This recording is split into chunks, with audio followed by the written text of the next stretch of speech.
Bismillah ar-Rahman ar-Rahim. Kul huwallahu ahad. Allahu samad.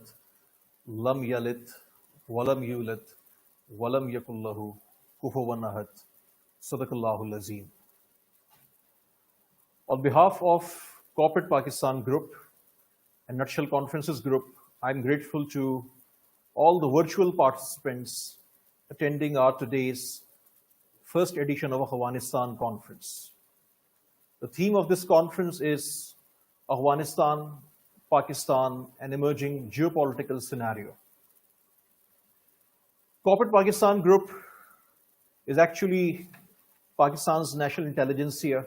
There are 350 senior leaders from different backgrounds and industries, including corporate and business leaders, senators, ministers, governors, federal secretaries, politicians, distinguished academicians, energy experts, tech experts, defense personnel, police officers, foreign policy experts, media practitioners, and movers and shakers of civil society. This is inaugural session. Assalamu alaikum, Shiri Mazari, how are you? Walaikum salam. I'm good, thank you. I want to basically focus on Pakistan because, everybody's talking about how there's been this shock with which everything collapsed in Afghanistan. In the US, there is a discussion and debate on the role of the present administration in this sudden collapse. In the UK also, we're seeing that. But what is emerging and what for Pakistan should now be unacceptable is the scapegoating, that the murmurs of scapegoating are coming, whether it's the Western media, whether it's in the US or the UK, in their Congress, in their parliament. The scapegoating of Pakistan for a failure that entirely rests with those who occupied Afghanistan for 20 years should be something that Pakistan is not going to be prepared to accept anymore, because Pakistan itself has been the victim of these wars that were done.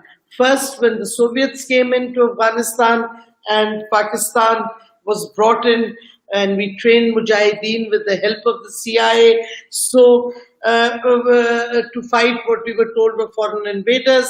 And we were seen as collaborators, therefore. And we suffered the wrath of that. We had armed Taliban groups rising in Pakistan. We had terrorism coming in, militant terrorism coming in, polarization of our society, the drugs and Kalashnikov culture, as many people called it. And of course, we also have been, and then we had, of course, 9/11. And again, we were brought into a war that our Prime Minister has consistently stated for decades was not our war. And he has consistently stated that there would never be a military solution to a peace in Afghanistan. And that's exactly how things have followed. And when he advised the Americans earlier to have a dialogue when they had more strength, when the date of withdrawal had been given, nobody listened. And at the end of the day, the US did dialogue with the Taliban. The US had a Doha agreement with the Taliban. And of course, that was done from a weakened position. And then, of course, they put pressure on us to release the Taliban leadership. Mullah Baradar was released on the US's pressure and insistence as part of the deal that they were doing with the Taliban.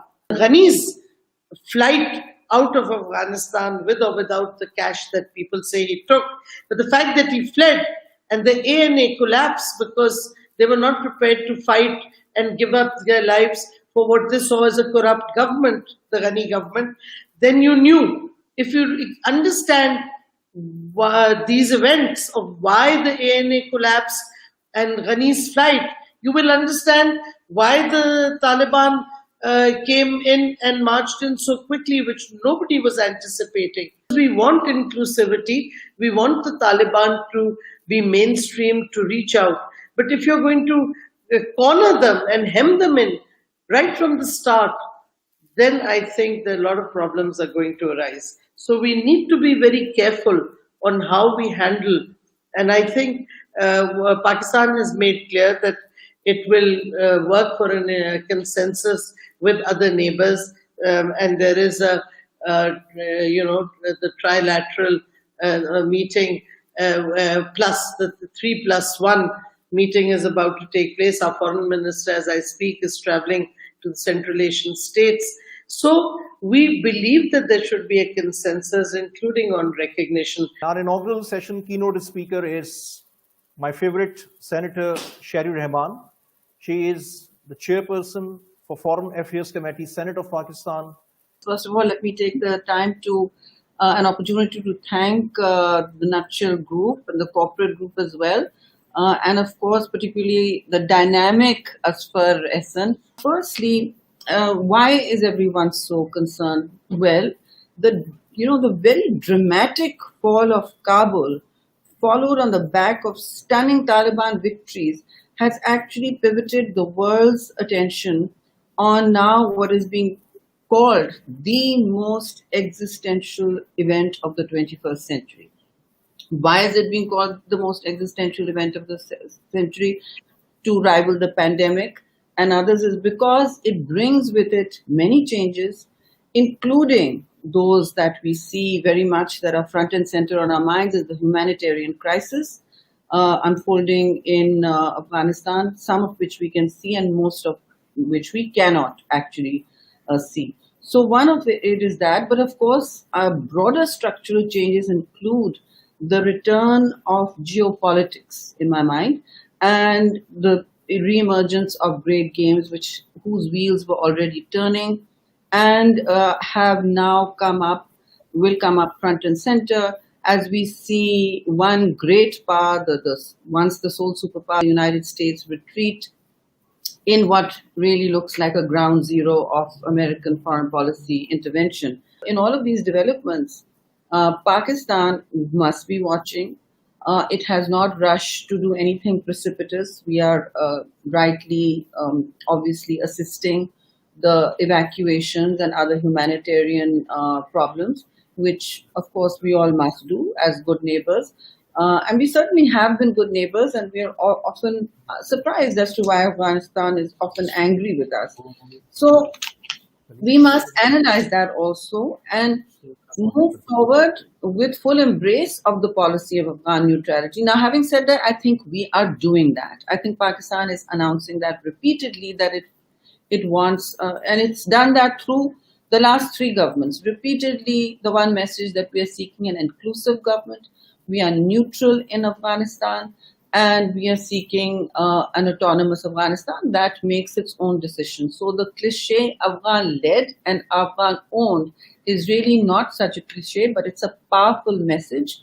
So let us start the second session. Let me request Ms. Andaleep Abbas, Parliamentary Secretary for Foreign Affairs, to please start from her opening remarks. Thank you so much, Asfar, and it's great that so many august and experts and leaders and excellencies are here to talk about the most important topic, I think, in the world today, and that is Afghanistan. This is a truly historical moment for the world and I think for the region in particular. And as they say that when things happen like this, they present opportunities and threats both, depending on how you receive them and how you act upon them. So Afghanistan, as you know, has been a melting hotspot in the geopolitical world. And as Shirin Mazari and Sherry Rahman have very expansively talked about the situation, I'm not going to go over it. I'm just going to give an overview of how in foreign affairs, in the foreign ministry, and as government of Pakistan, we are approaching this particular situation. We have a four-pronged approach towards the region and Afghanistan in particular. Our first approach is that we are partners in peace. This is a stated policy for us, and we have been stating it for a long period of time.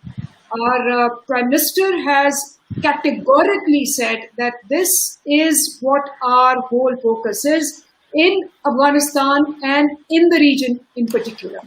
So That is why when you saw the absolutely not interview, that was in line with this policy, that we are not going to be partners in conflict.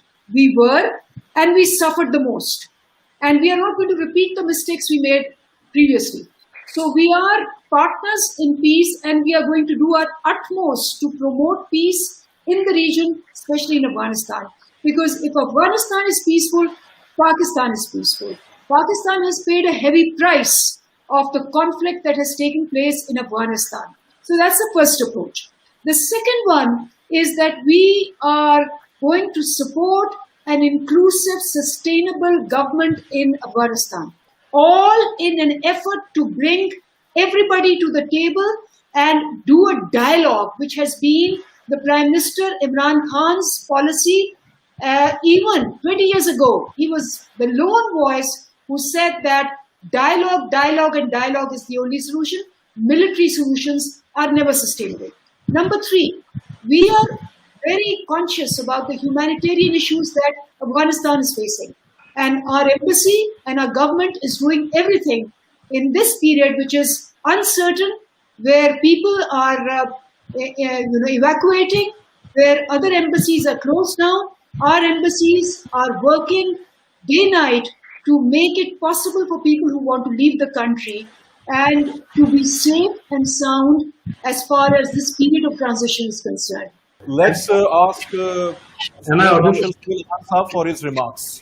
There are two different kind of strategies in the world which have happened. One is the West and United States, and one is the East, the China. A slow, progressive. I remember going out to Africa about 2 decades ago, and the Chinese would go do mining, but still make small schools in the hospitals, and then they took on the BRI. And look at this approach, vis-a-vis being the unipolar world. America decided to handle everything by force, and then it's not sustainable. We saw it because the people-to-people contact was not there. The investment in the people's well-being was not there.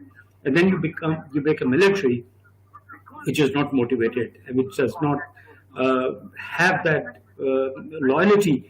Everything crumbled because of these reasons. Now, it's very important for the United States to look back and see right from the World War II to so many, I don't have to quote numerous, but if we spend trillions of dollars and I think not less than 7 to 8 million people killed, this is not fair. We are into a very important place where the two kinds of approaches to the world have become visible.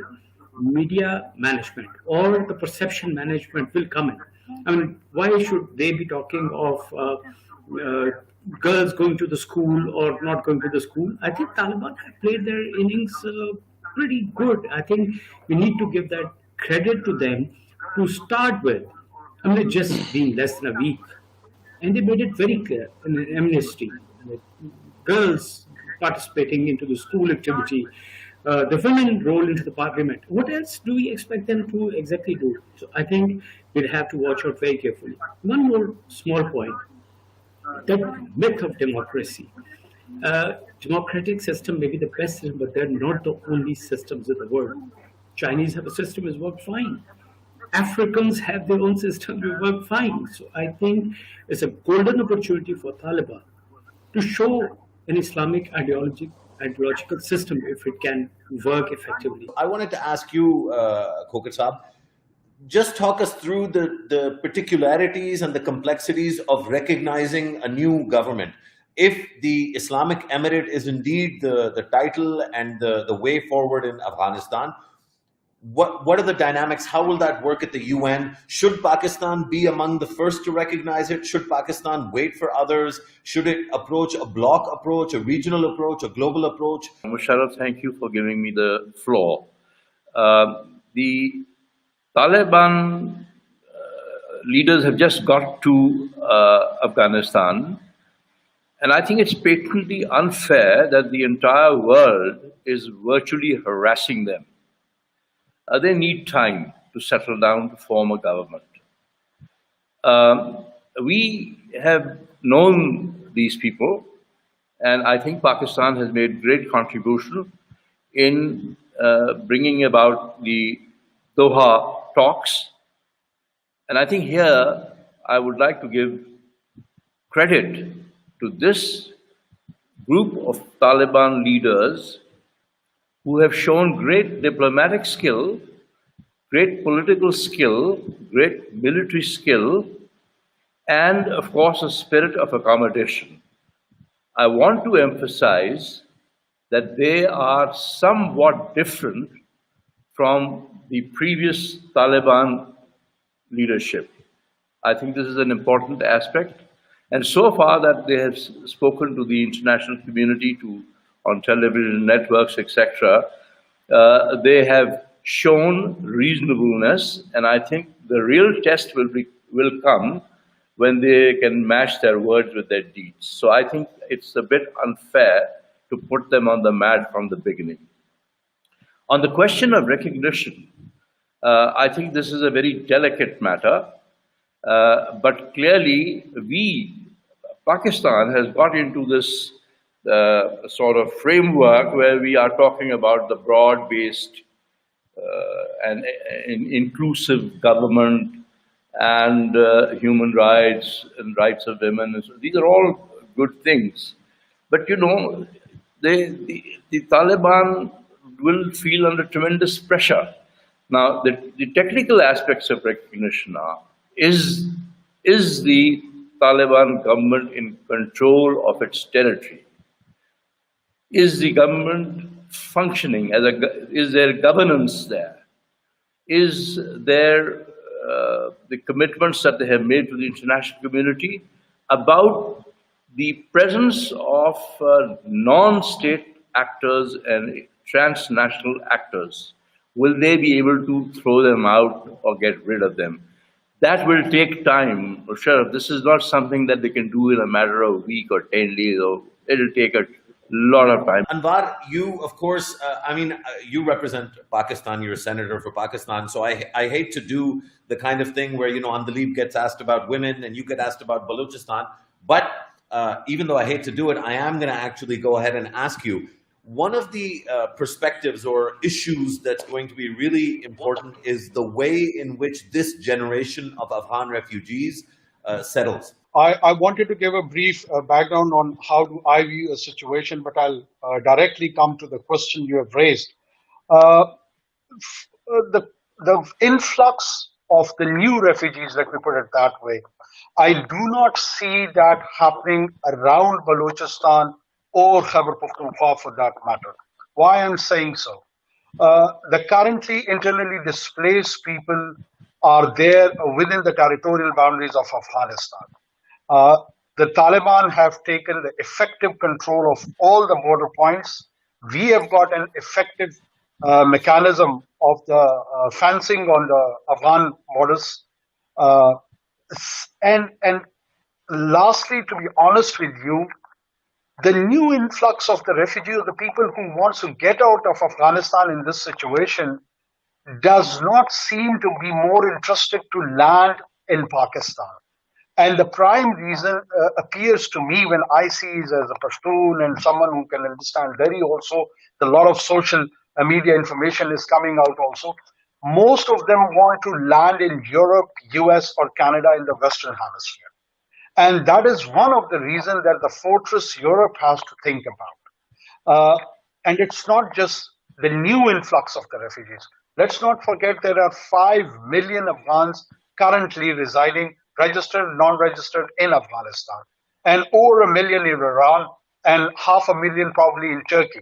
So who would differentiate once they land on the shores of the Mediterranean, and if they enter Europe, you cannot appreciate that whether it's a 50 years old Afghan who has been residing in Quetta or Peshawar, or who has just left Kunduz or Kandahar or Rozgan for that matter.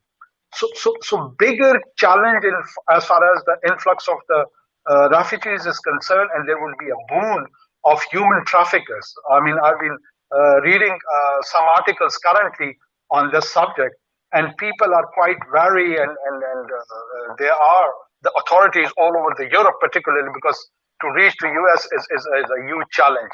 But Europe is more vulnerable.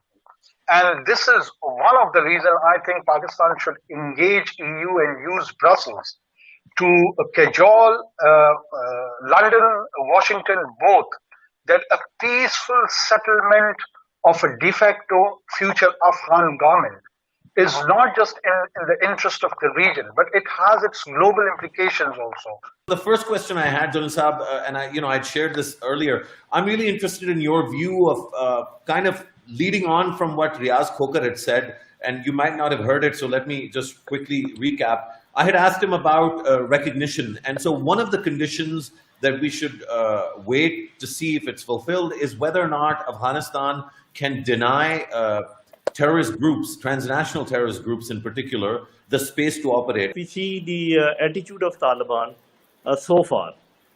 If you look at the agreement which they signed with the Americans, I think they nearly adhere to that.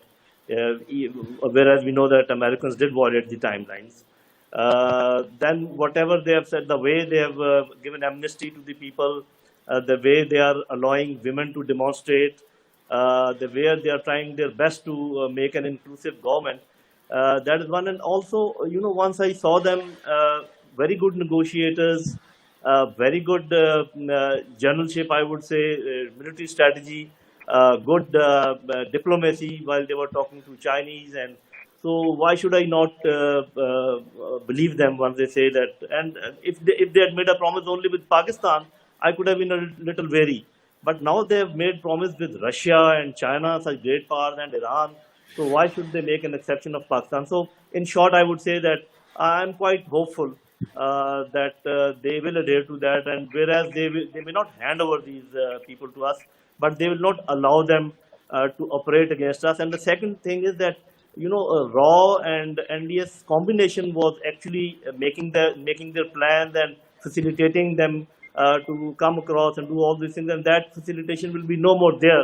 So I'm quite possible that all their operations will go down, and within months I think we'll be seeing rather peaceful Pakistan also, if of course peace prevails in Afghanistan. In my opinion, America is the #1 spoiler, who would not like that there should be peace in Afghanistan and they should settle down.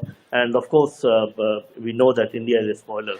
I would rather say that about recognition, that Pakistan should not jump the gun and should not be the first one alone to recognize them. But we should also not stay behind once the group of Russia, China, Iran, Central Asian countries, and us. We may be the part of first group, but we may not be the first one, and we may not be looking at America and UK and others that wait for them and they recognize and then we will recognize. I also want to bring out a small thing. If in any country, any third world country, if you announce that you can go to America, you can go to UK without visa and without any fare, free ride, you will get a free ride. You will see scenes much more serious than what is happening at Kabul airport. So we should not forget that one. This is a phenomenon, and I think Safi Saab alluded it correctly, that there are economic reasons also that people would like to go. And one more thing I would like to add, this is my assessment, I can be wrong. In my opinion, any future dispensation in Afghanistan will be, for us, will be better than Ashraf Ghani, because Ashraf Ghani gave space to RAW, gave space to other intelligence agencies, and shed a lot of blood of Pakistan.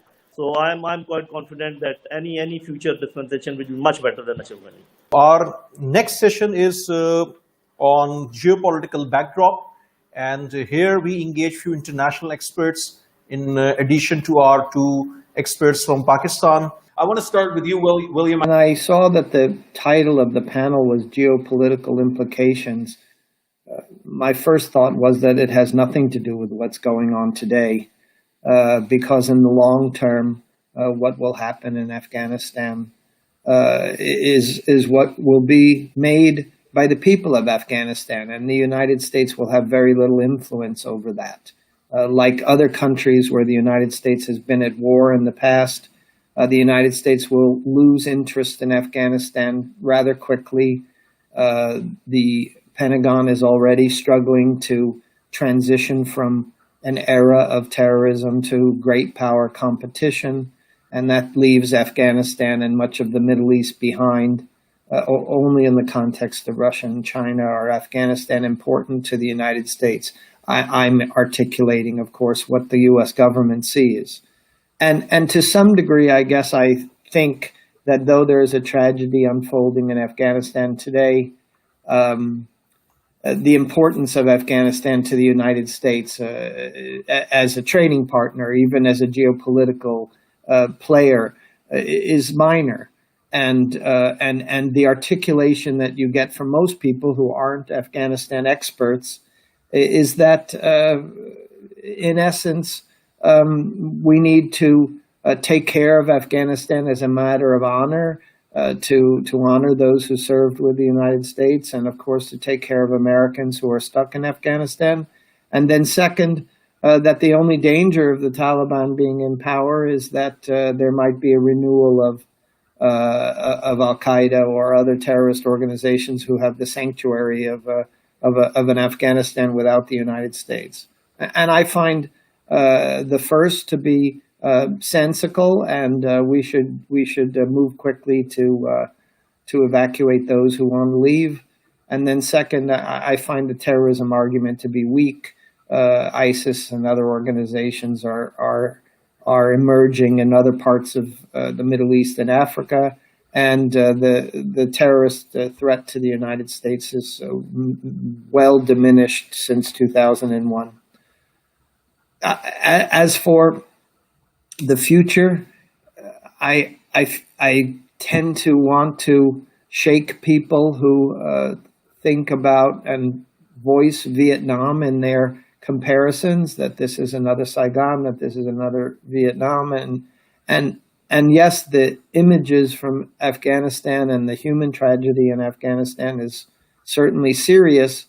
However, I would point out to you that 40 years later, the United States is Vietnam's #1 market, and the United States is Vietnam's #1 trading partner outside of Asia.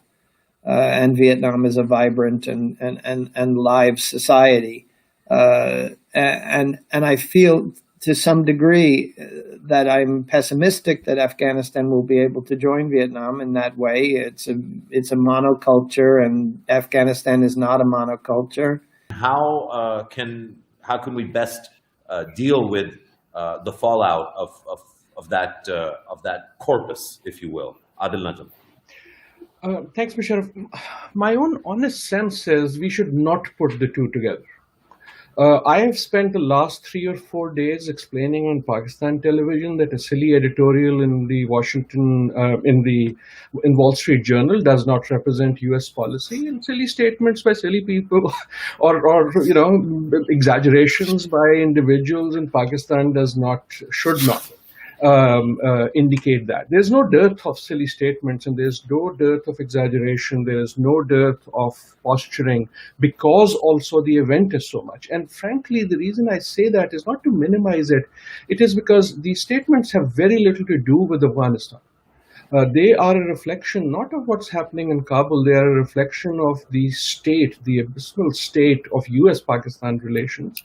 They are a honest reflection of the distrust, whether they come from the US. So, you could list that in the US, and I have just learned to develop a thick skin and a big smile and realize that, when relationships are not good, then lots of things are said that need to be ignored. I think both in Islamabad and in Washington, that capability needs to be developed. So in a way, I do think I 100% agree with you that some of the statements and some of the Urdu word is chaske, sort of gloating that one sees is not just unbecoming. It is destructive, and it is not factual, and it is erosive. All of that is true.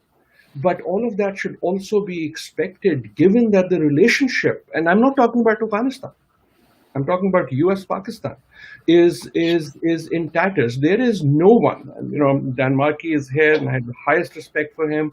Michael KUGELMAN is highest respect for him. There is not a single source in Washington, in the US, single person in the US who believes anything you have said. And I say that with great respect, because let me also say there is not a single thing they will say that you will believe.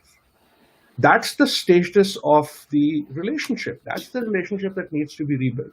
So you are right. These statements do not help. Neither do those sort of things in the Wall Street Journal help, nor should do these silly tweets help, nor does the gloating help.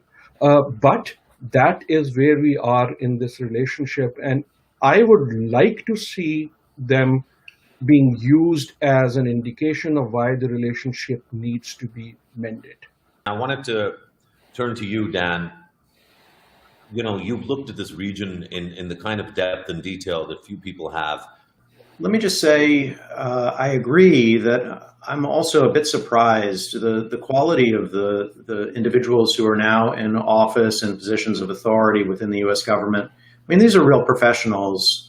To see events unfold as they have in Afghanistan over the last few weeks is really distressing for so many reasons, but at least in part because people who ought to be better at this allowed it to happen. So that's the near-term issue, and I don't have an answer for that yet. I think we'll be reading that in sort of TikTok news articles and books for years to come. But let me get to the question about China and an obsession or a distraction by China that you pose, because I think that's an interesting one. My short answer would be no. Things in Afghanistan haven't unfolded as they have because of a distraction or obsession with China. We've been distracted from Afghanistan almost since the very beginning. We can go back to shortly before I was in U.S. government when we invaded Iraq and say that the distraction of Iraq, led us away from Afghanistan early on. And that distraction has persisted all the way through. Only a superpower like the United States can fight a war on the other side of the planet and not really be paying very close attention to it, and for 20 years. And so that distraction is not just a China story. I would also say it doesn't, our policy in Afghanistan, as troubling as it has been over the last few weeks, doesn't reflect a kind of a lack of attention to the decision to leave. There have been reportedly, dozens of senior mid-level meetings during the Biden administration alone about this decision. This is something that President Biden has thought about for years, didn't come too lightly. In fact, has chosen to pursue this path, not necessarily the specific way of it unfolding, but the decision to leave Afghanistan writ large, has pursued this in spite of some opinions from senior U.S. Military leaders and many people outside of government. So this isn't the product of distraction or confusion. This is a considered strategic decision. Do you agree with that framing, or do you think that we're including Afghans in our analysis enough that it doesn't merit revisiting? Sense of analysis and conversation. Priya? I'll give you my perspective from a journalist's point of view. And I know, Musharraf, you've always highlighted about the plight of people of Pakistan, of Afghanistan, the refugees, and whenever there's a war, the human angle always, especially in journalism. I remember when I was doing my master's in journalism from England, my tutor told us that the first time the reporter was reporting on the Afghanistan war, when it just started, and they played a clip from Sky Television, and the report was that this number of helicopters have just come back to Afghanistan, and this is what they have done, and this is the report. But the reporter was actually reading from an excerpt given by the security forces. So it was not really journalism. It was sort of reporting that you do in such conflict times. And whenever there is conflict, the real stories compromise. And in that way, I agree with you. Having said that, there have been people who've tried to do that. Afghan people themselves have come out and shared their stories. But when you talk in particular of refugees, then that's a tricky situation. We know the previous Afghanistan war had a huge influx of refugees coming to Pakistan. They went to Iran. Iran had a different model. Pakistan had a different model. And over the years, we realized that this has been a problem for us. Like throughout the war in Afghanistan, we were always labeled as giving sanctuaries to terrorists, and Pakistan's point of view has always been that there's a large influx of refugees in Pakistan. It's very difficult to keep an eye on who's coming and going. That is why we started building the fence. So that becomes a geopolitical angle then. Unfortunately, at that point, the human story converges into a geopolitical story.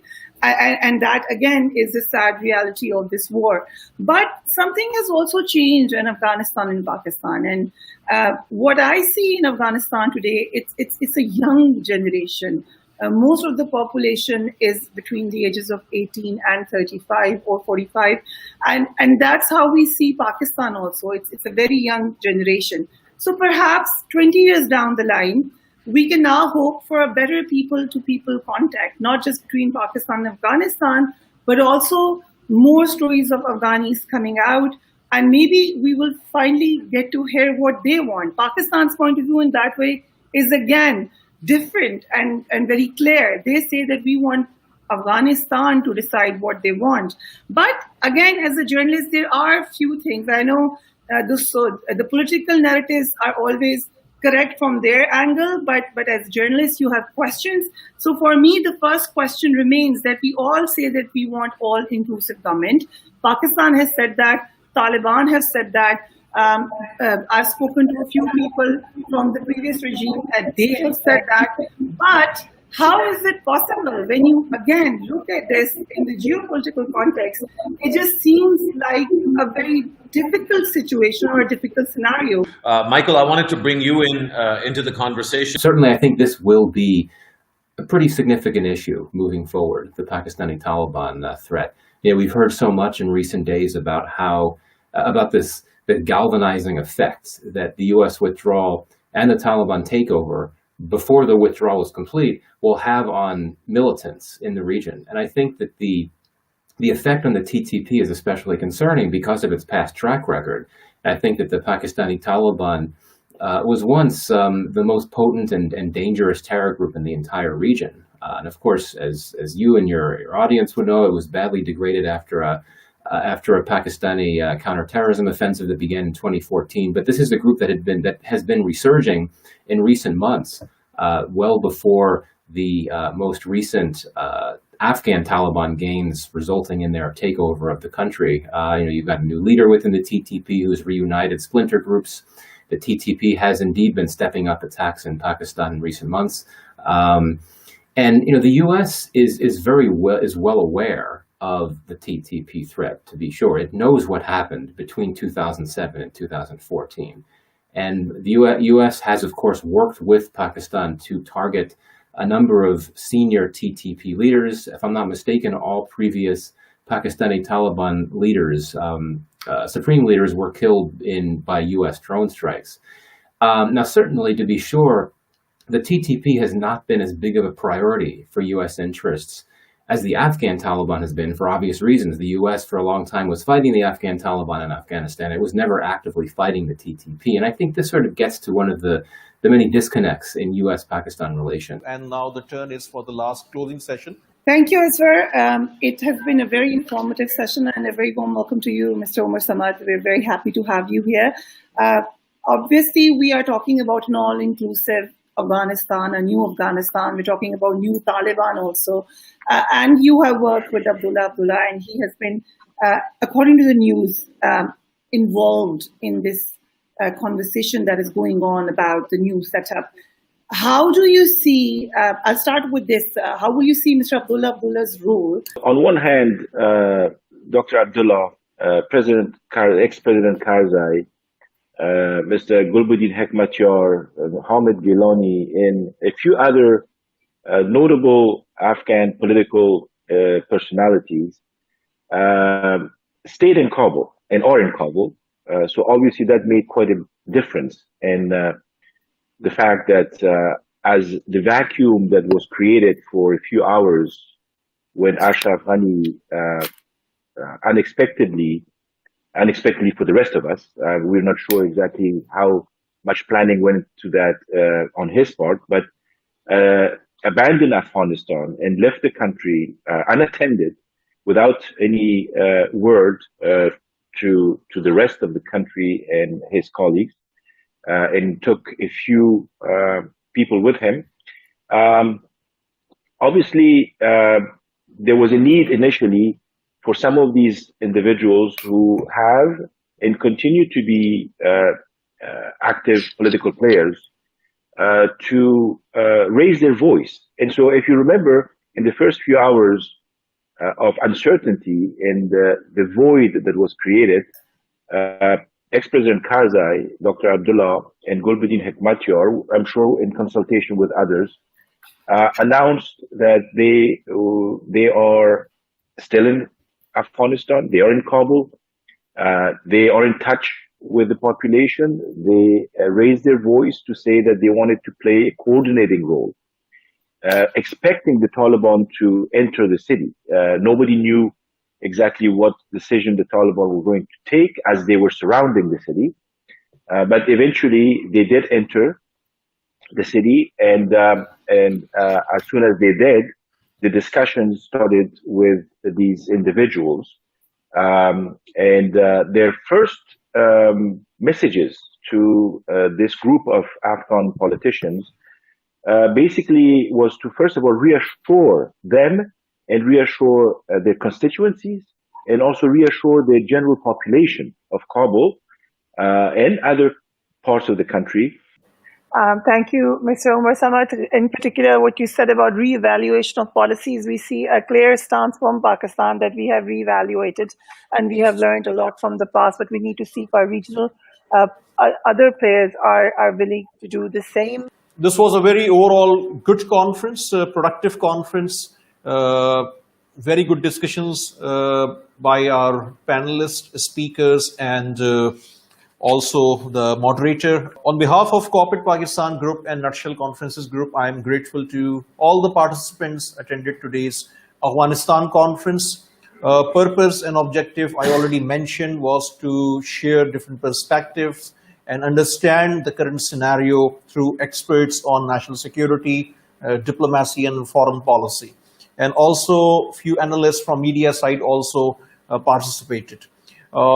In next 2 days, we will issue the summary report of this entire conference with the recommendations and publish through the media, print and electronic media. With this note, I'm again grateful to all the panelists, speakers, and participants, and meeting is adjourned. Thank you.